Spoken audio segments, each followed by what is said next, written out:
রাগের মাথায় আপনি সন্তানকে বললেন তুই মর, ফেরেশতারা বলল আমিন। তোর ভবিষ্যৎ অন্ধকার, ফেরেশতারা বলল আমিন।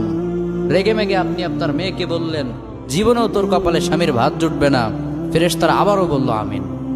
আচ্ছা, আপনি না সেই ব্যক্তি যে তার নিজের জীবনের চাইতেও সন্তানকে বেশি ভালোবাসেন? আপনি না সেই ব্যক্তি যে তার সন্তানের জন্য হাসতে হাসতে নিজের জীবনটাও দিয়ে দিতে পারেন?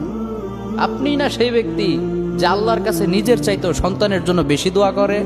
তাহলে কি করে নিজের হাতে নিজের সন্তানের এত বড় ক্ষতি করতে পারলেন?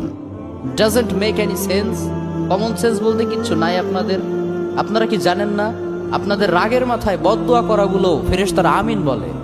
দাওয়াতুল ওয়ালিদ আলা ওয়ালাদি, বাবা মা তার সন্তানের জন্য যেই দোয়া করে সেটা ভালো হোক কিংবা বদদোয়া হোক, আল্লাহ সেটাই কবুল করে নেয়। এজন্য খবরদার, নেভার কার্স ইউর চিলড্রেন। রাগের মাথায় কখনো সন্তানকে অভিশাপ করবেন না। খুব বেশি রাগ উঠে গেলে তার জন্য উল্টা